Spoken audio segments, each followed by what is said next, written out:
Hello, my friend. Welcome back. I'm really glad you're here with me today, wherever you are listening from.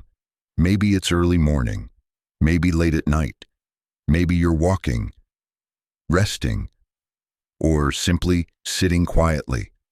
I want you to take a small breath with me. Nothing forced, nothing special, just a moment to arrive. Today, I want to talk about something very simple, and at the same time, very surprising. The question is why do I finish a book every week? When people hear that, they often react quickly. They imagine discipline, strict schedules, long study hours, maybe even pressure. Some people smile politely and think, that's not for me.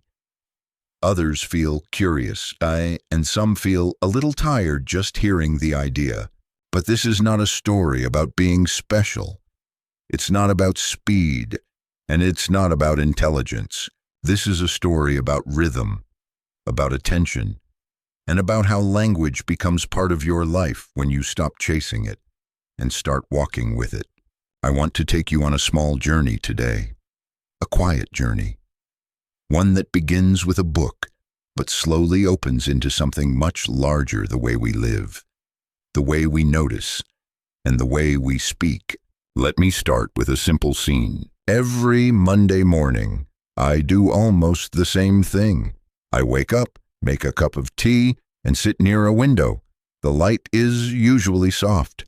The world is not loud yet. And beside my cup, there is a book. Not a big book. Not a difficult book, just a simple graded reader. Sometimes it's a story about travel. Sometimes it's about an ordinary person living an ordinary life. Sometimes it's a story I already know. And sometimes it's a story that surprises me. I open the book, not with a plan to finish it, not with a goal in my mind, but with a feeling of curiosity. I read slowly. I don't rush. I don't underline every word. I don't stop every sentence to check a dictionary. I read like I listen to music, and every time, at the end of the week, the book is finished. Not because I forced myself, but because I stayed. I stayed with the story. I stayed with the language. I stayed with myself. Maybe you've had a different experience. Maybe you've started many books, but finished very few. Maybe you've downloaded learning apps, watched videos, taken notes, and still felt stuck. Maybe English feels like something outside of you, something you have to chase. I understand that feeling. I've felt it too, with other languages, and with other skills. But today, I want to gently shift the way we look at reading and learning and progress. Let me tell you another small story. A few years ago, I met a student who told me, "Thomas, I read very slowly. I think I'm bad at English." He said this with a quiet voice, almost like a confession. I asked him, "When you read, what do you feel?" He thought for a moment and said, "I feel nervous. I'm afraid of missing something. I'm afraid I don't understand." So I asked him to try something different. I said, "This week, don't try to understand everything. Just read a little every day. Even 5 minutes. Read like you're sitting next to a friend who is telling you a story." 1 week later, he came back smiling. He said, "I finished my first English book. Not a big one, not a perfect one, but a complete one." And something changed in his face when he said that. Not just confidence, calm, because finishing a book is not only about English, it's about trust. Trust that you don't need to control everything. Trust that meaning comes with time. Trust that you are allowed to move slowly. Now, let's pause for a moment and bring language into this experience. I want you to listen to this sentence. I read a little every day. Listen again. I read a little every day. Now, repeat after me, slowly. I read a little every day. Good. This sentence is simple but powerful. It doesn't say a lot. It doesn't say perfectly. It says a little. And that changes everything. When you say, I read a little every day, you are giving yourself permission to be human. Try saying it again, but this time, imagine it's true for you. I read a little every day. You don't need to prove it. Just say it. Now, let me ask you something gently. What does a little mean in your life? 5 minutes, 2 pages, 1 short story before sleep. There is no correct answer. There is only an honest one. When I finish a book every week, it's not because I read a lot every day. It's because I return. I return to the page. I return to the story. I return to English as something familiar, not frightening. Sometimes I read in the morning. Sometimes at night. Sometimes I miss a day. And that's okay, because this is not about perfection. It's about continuity. Let me share something personal. There are weeks when I feel tired, weeks when my mind feels full, weeks when I don't feel inspired. During those weeks, I still open my book, not to achieve something, but to rest. Reading, for me, is not work. It's a quiet conversation. And English, in those moments, stops being a subject. It becomes a place. Maybe you've never thought of English as a place before, but think about it for a moment. When you read a story in English, you enter a small world, a different rhythm, a different way of seeing.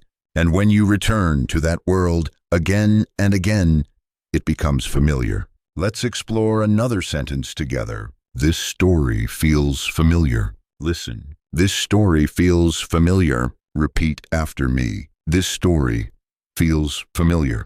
Notice the word feels, not is. Feels, because familiarity is not logical. It's emotional. At first, English may feel cold, distant, confusing, but with repetition, with gentle exposure, it warms. The words start to sound natural. The sentences start to breathe. And one day, you realize something surprising. You're not translating anymore. You're not fighting the language. You're just listening. That's often the moment when people start finishing books, not because they suddenly became better, but because they stopped being afraid. Let me tell you about one more scene. It's a quiet evening. The sky is dark. The room is warm.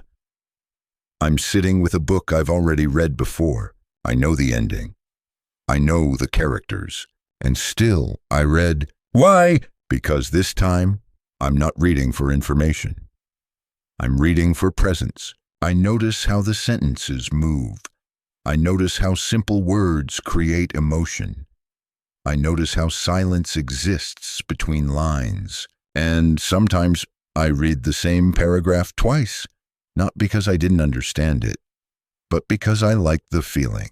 This is something I want you to hear clearly. You are allowed to enjoy English. You are allowed to read without pressure. You are allowed to reread. You are allowed to choose easy books. In fact, easy books are often the most powerful because they let you finish, and finishing creates momentum. Let's practice another phrase together. I finished the book. Listen, I finished the book. Repeat after me.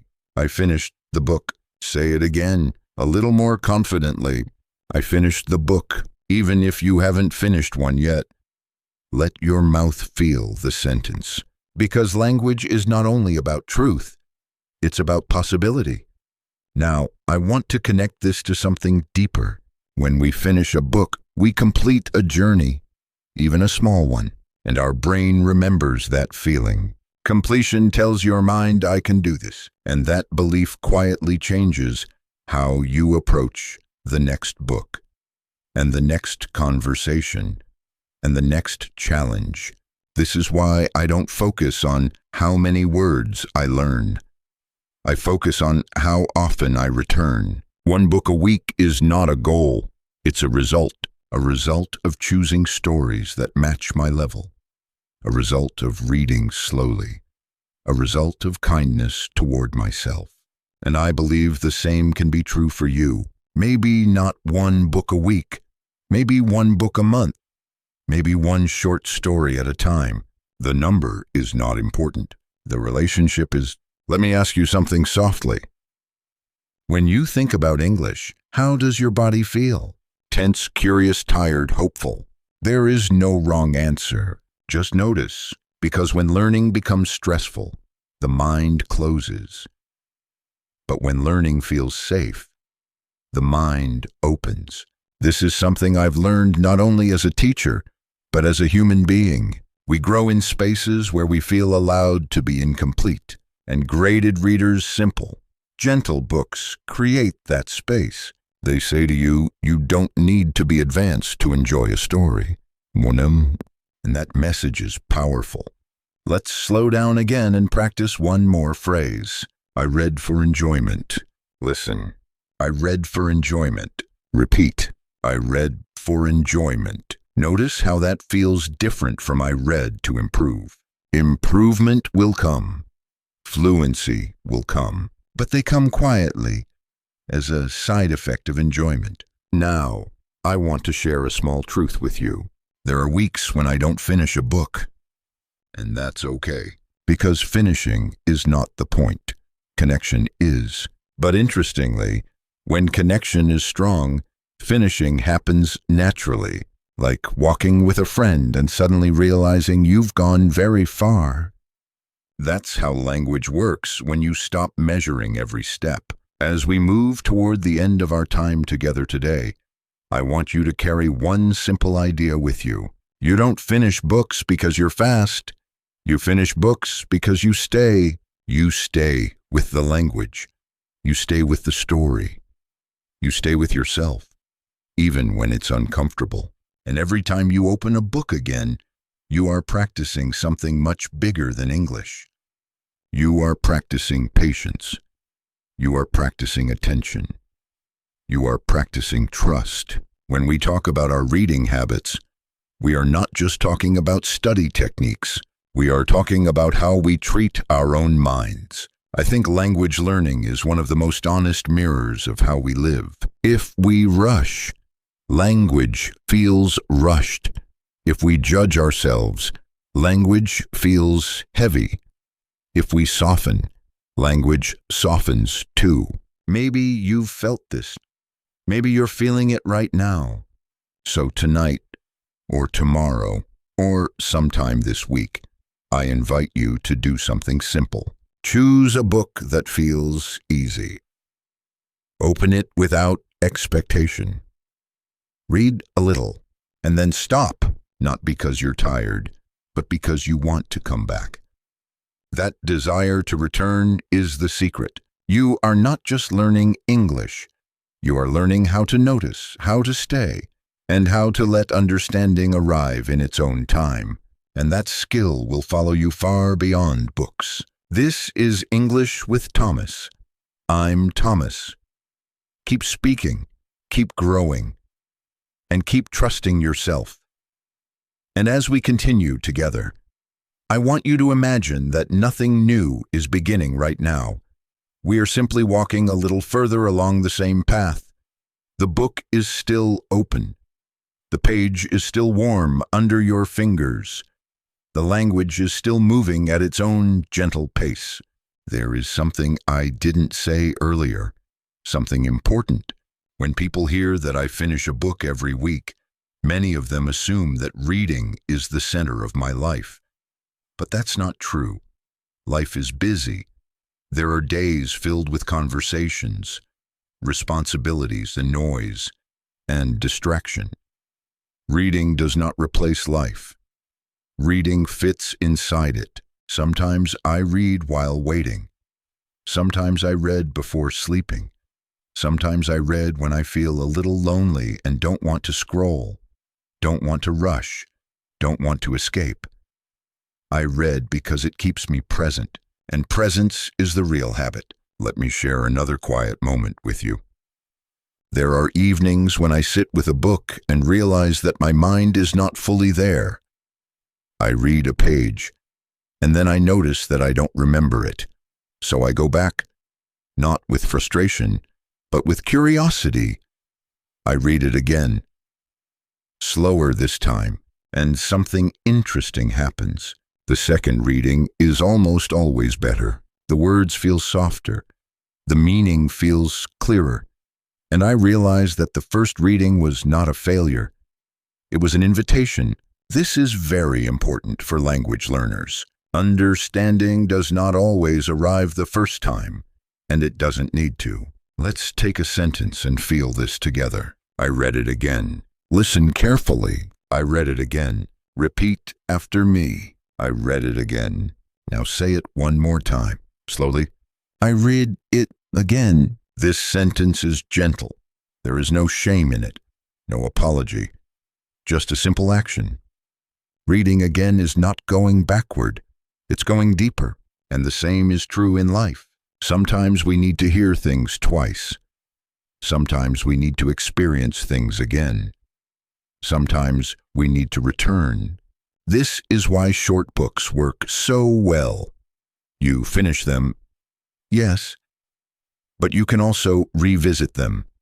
And every time you do, you meet a slightly different version of yourself. I think this is one of the quiet gifts of reading in another language. You are not only learning new words, you are learning how you change. The first time you read a story, you focus on meaning. The second time, you notice emotion. The third time, you notice yourself. And none of this requires speed. Let me say something clearly, because many people need to hear this. Fluency does not come from pushing harder. Fluency comes from staying longer, staying with a sentence, staying with a book, staying with the feeling of not fully understanding and not running away from it.